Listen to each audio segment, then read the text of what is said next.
Hey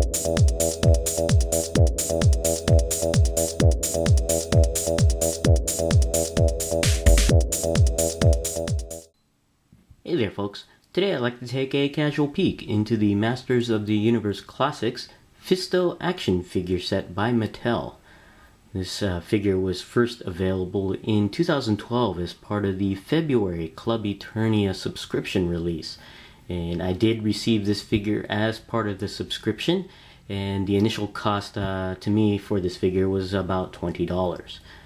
Taking a look at Fisto here in the packaging, you can see the packaging is the typical Masters of the Universe Classics packaging design, and within that is the Fisto figure, which we later find out is the brother to Duncan, or also known as Man-at-Arms, and possible father to Teela, which is pretty cool. And taking a look at the figure, you can see the bearded one here in his armor, and of course his trademark fist there. And it also comes with several accessories, including 2 swords and an alternate head, which is very, very cool. Taking a look here, we have the back of the package, and we have various figures in the Masters of the Universe Classics line. We have King Randor up here, Man-at-Arms down here, Man-E-Faces, of course Fisto, we have Teela and Buzz-Off. And up here we have not just the standard Masters of the Universe Classics logo, but the 30th anniversary to help celebrate 30 years of Masters of the Universe. And down below we have here a bio for Fisto, whose real name is Malcolm and is also known as the heroic hand-to-hand fighter, which is pretty cool. Now we'll be right back and have Fisto out of the package.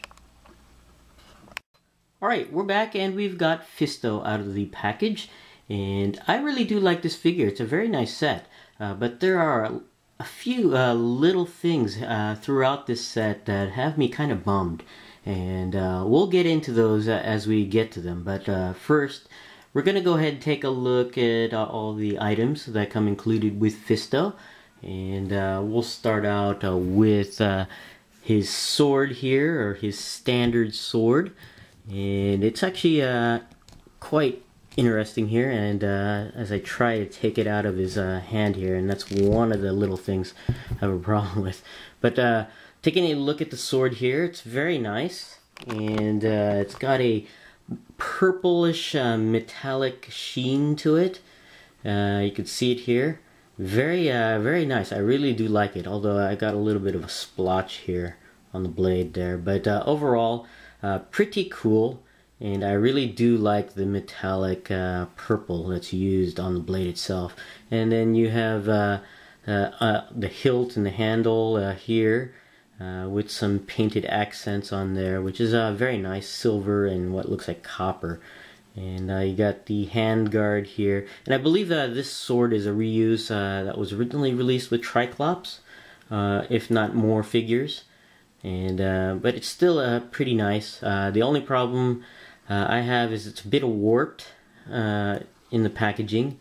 You can see it bending downwards here, so you gotta really play with it to straighten it out there. But the Fisto figure does wield it quite well if you can get it in and out of his hands. One of the issues I have is the plastic used for the hand here. It seems to be of very, not very hard, but harder plastic than what's typically used on other Masters of the Universe Classics hands. The hands I expected to be a little softer, to be able to expand the fingers so you can insert and remove weapon accessories from the hands.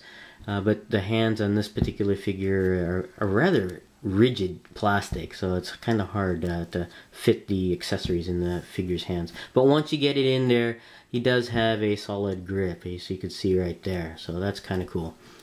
Next accessory we're going to take a look at is the alternate head. and it's actually quite nice. And let's go ahead and take a look at the regular head first, or at least the head that's attached to the figure. And I believe this is the more classic head right here. And my lore of Masters of the Universe is actually very limited. I did not grow up watching or reading Masters of the Universe, and it's really these figures from the classics lines that got me into the Masters of the Universe. So I'm sort of a reverse of most collectors of Masters of the Universe. I'm going in blind, you could say. So I have very little knowledge of the lore. So I'm guessing this is the more classic head, and this is the head from the 2000X series, as most folks call it. And you can see it's almost pretty much the same head, except for with the minor difference in the sculpt of the, I guess, the circlet around Fisto's head on this particular head here. And they're both done equally well. And except for I got a little bit of paint, over paint on the flesh into the eyebrow here, so some of the flesh colored paint is going into the eyebrow, making it a little bit thinner. You can see he has very thick eyebrows if you compare the heads there, but the paint here makes this one a little bit thinner. Now to exchange the heads, it's pretty easy. You can just pull the head right off the body there, and then push the other head in. It has a nice solid grip on there, and it's actually kind of cool there. But taking a look at some more detail in the standard head here, you can see the paint on the eyebrow, and a nice paint and sculpt of the head on there. It's actually kind of cool, especially with the beard. Very nice. And you got some more details on this, the alternate head here with the circlet going around the head there. Very cool. I really like this head. If I really had no preference, but because of the paint issues with this head, I actually like this head a little bit more, and probably will keep this head on the figure on there until I can probably get some more paint colored match that so I can paint that eyebrow. Another accessory that comes included with Fisto is this belt here, which is pretty cool, and I think it's actually kind of neat. It's made of a soft plastic, so it's kind of bendable and shapeable there. And it has a very nice sculpting going with it. I'm thinking this is probably with the, comes included with the 2000X version of Fisto on there. It's got this nice covering here that covers his loincloth, I guess. I think these are medallions or coins, so they're supposed to be attached to the belt. And you can also see this, I guess, horn pattern here on the front of the belt. It's actually painted silver. The belt itself is a grayish plastic, but you have silver painted here on what look like horns, which adds some little detail. And you also have some purple painted in here, and what looks like maybe eyes in for a skull-like pattern, maybe. Pretty cool. And what's cool on the back are these little items here. You got a book, a sculpted book into the belt, a potion or a flask of some sort, and a small pouch. And they're all painted this dark brown color, and then the flask here has a little bit of green with a copper cork cover on there, which is really neat. Now, I wish these were actually removable, but they are part of the sculpt of the belt on there. It would have been really, really nice to have these actually come off, especially the book and the flask there. That would have been really, really nice. Now, there is a peg in the back of the belt, so you can wrap this around the figure, and we'll do that in a little bit. Next thing we're going to take a look at is the other blade, and again, I think this is the 2000X version of the blade for Fisto, and it's actually kind of neat. I am kind of disappointed though in that it came in warped. Now, this is not made of a softer plastic. This is a little bit of rigid plastic, so I don't think the packaging actually warped this blade. I think this was warped before going into the packaging, which is unfortunate. It's kind of hard to actually warp this just sitting in the packaging, but it's kind of bent upwards there, which is unfortunate, and also looks a bit incomplete. Now there's a lot of sculpting, good sculpting going on with this blade. You can see the fist here at the end of the handle there, which is very cool. I really like that. And that's painted what looks like a metallic silver color, which is kind of nice. And you got the handle here with some wrappings sculpted into there. Very cool. And you got the hilt here with, again, more metallic purple paint to color coordinate with Fisto, which is nice. And then you have the rest of the blade, and you can see the sculpting going on here. But it looks unfinished. You got some more of these bulbs here on these blades, which I think should have been painted to either match this purple or a metallic silver or some color. It just looks incomplete without any color on it, or even any color along these details on these sculpt along the blade. I think it would have been a little bit nicer, maybe had this bottom portion of the blade metallic silver here to contrast with the flattish color gray. That would have been nice, but it looks relatively unfinished though, which is unfortunate because this is a really nice looking blade. And then, of course, that warping, which is really a bummer right there. Now, taking a look at Fisto here, and it's actually a pretty good figure. Let me just take the blade off again, which is your typical, I guess, Masters of the Universe Classics buck. At least the majority of it is, and but he's got a little bit added here, like of course the trademark fist here, the armor going on, the different head, but everything else is pretty much the Masters of the Universe Classics. I think it matches his brother in the lore. Happens to be actually Man-at-Arms here, and you can actually see the similarities. Even down to the boots. They use the same boots, but of course Fisto's is painted differently on there. And so he's got the general same design as his brother here, except for this here with the bracer and of course the fist, which is very interesting. And looking at more details, you could see this armor here. It's actually kind of neat. It's made of a soft rubber, unlike other Masters of the Universe classics that have attachable torso pieces like this with Duncan here.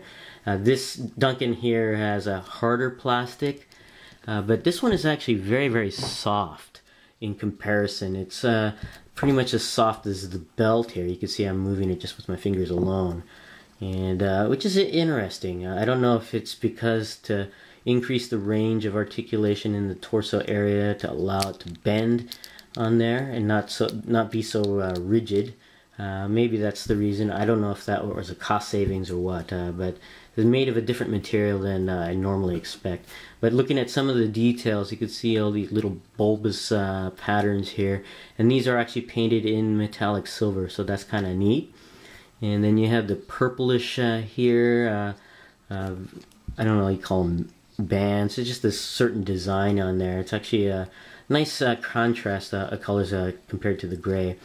And you have more purple here, and you can see some etched patterns along the neck, which is kind of cool. And turning it on the back, you have the curved area here to allow articulation to bend backwards, which is kind of nice. And you can see here this slot area, and this is meant to hold the very large blade, which is interesting, and we'll get into that as we get to the fist here. And looking at the fist, the trademark fist, it's actually kind of neat. It's got a nice solid sculpt to it, a big huge fist, and with some design sculpt on here, and it's very, very cool. One thing I do wish it was possible, but isn't, to have the hands or the fingers open up to be able to grip things. They probably didn't do that because he's called Fisto, so I guess it's sculpted into a fist. But it would have been nice to be able to open and close the fingers to be able to grip objects such as this blade. Now, looking at this blade, this is a very large blade. It's almost as tall as Fisto himself. And to have him wield it in his non-armored hand here, a robotic hand, seems like a little bit unrealistic. I shouldn't say unrealistic in a fantasy element, but you would think it would make more sense that his robotic hand here would be gripping this huge sword. And it would have been nice if the fingers had opened up and closed to be able to wield it, but it's in a permanently closed fist, so he has to resort to wielding it in this normal hand here on his left. Now again, I gotta mention the problem with this hand is it's made of a very stiff plastic, and trying to open up the hands and fit this sword into its hands is rather difficult. I'm even I guess not a bit afraid, worried more like it, that I may actually snap off the fingers just trying to expand the fingers to be able to have Fisto wield this blade. So I may never even place this blade in his hand. Now, of course, I can place it in the slot here, but interesting enough, it's angled, so I think it's normally supposed to be inserted this way. And but if you look at the figure, it's slanted in a way where you would think his robotic hand here would be able to pull it out of the sheath and wield the sword, but of course it's permanently closed, so you really can't do that. So I think it'd be better, at least for this figure, to switch the sword downwards where it's angled straight up and down, so you really, he can pull it out, I guess, with either hand, and more naturally with the unrobotic hand there, if you wanted to. So, very interesting design on that, and on this blade. Now, taking a little bit more look at the rest of the figure. Again, this armor piece is interesting. It's made of a softer plastic, and it's actually designed to be removed.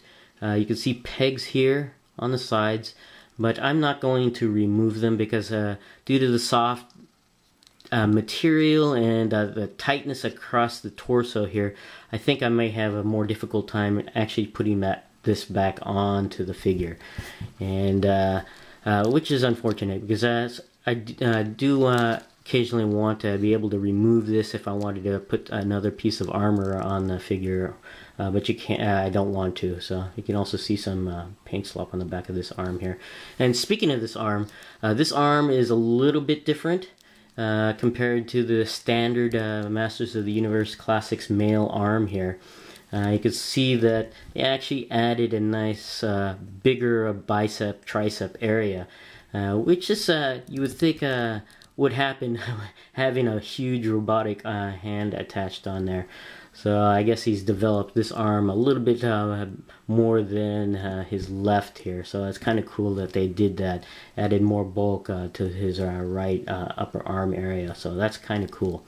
Looking at the rest of the figure, he's got the typical loincloth with Masters of the Universe Classics. Also underneath, it's kind of interesting. I don't think that this torso piece was meant to be removed, because if you look underneath, the lower torso where the hinge area is painted silver. So if you did remove this armor piece from the torso, it's going to look rather unnatural, because you have a flesh-colored upper torso with a silverish lower torso here, and you can see more of it in the back. So I think this is really meant to be painted to be part of his armor here. So very interesting how they did that. So the legs here, of course, are typical Masters of the Universe Classics, and the boots here are your standard as well. They match the Man-at-Arms, except for they're painted differently. Would have been nice if this was silver instead of black. but oh well. Going over articulation for Fisto. The head does go all the way around nicely. It does bend downwards quite well. Doesn't bend up as much, but you can actually just pop the head off just a little bit where it doesn't come completely off. If you wanted to pose him looking upwards there you go. You can bend that a little bit up on there with a little bit of manipulation. The arms do go all the way around at the shoulder. You do go out and in, nice and tight there. The arms go all the way around at the bicep area. The arms bend forward and back at the elbows on a single joint. Now the robotic hand doesn't bend as much due to the bulk of the robotic arm, but it bends a little bit more with the other arm there. And the robotic arm does go all the way around, so that's kind of nice, as well as the hand on the other arm there. Now, even with the armor on and the soft material, you can bend Fisto downwards on the torso, up and back quite a way, so that's kind of cool. And you can also have Fisto go all the way around at the waist. The legs are your typical Masters of the Universe Classics legs. They go upwards, downwards, back, to the side, and all the way around at the top of the thigh, which is nice. The legs do bend at the knees on a single joint, and they also go all the way around at the top of the boot. And the feet do go up and down, as well as have some ankle pivot there. So overall, I really do like Fisto. It's a very nice figure, just marred by these tiny little things, or maybe it's just me, but all these things I noticed with my particular figure that had me kind of bummed a little bit, because I really like the design, and I think it's actually a pretty cool character to have. And let me just outfit him here with the all of the items here, and have him all geared up. And I really do like it. It's just, like I said, all these tiny little things that add up to have me kind of bummed here. There we go. But I still recommend it if you're a fan of course, Masters of the Universe, if you're a fan of Fisto from the series. I don't know which series, both are the classic and the 2000X version. Let me line him up here with his brother, all geared up, ready to go. And it's still a nice figure despite these niggling issues. This is my casual peek into the Masters of the Universe Classics Fisto action figure. Thanks for watching, and I'll see you guys next time.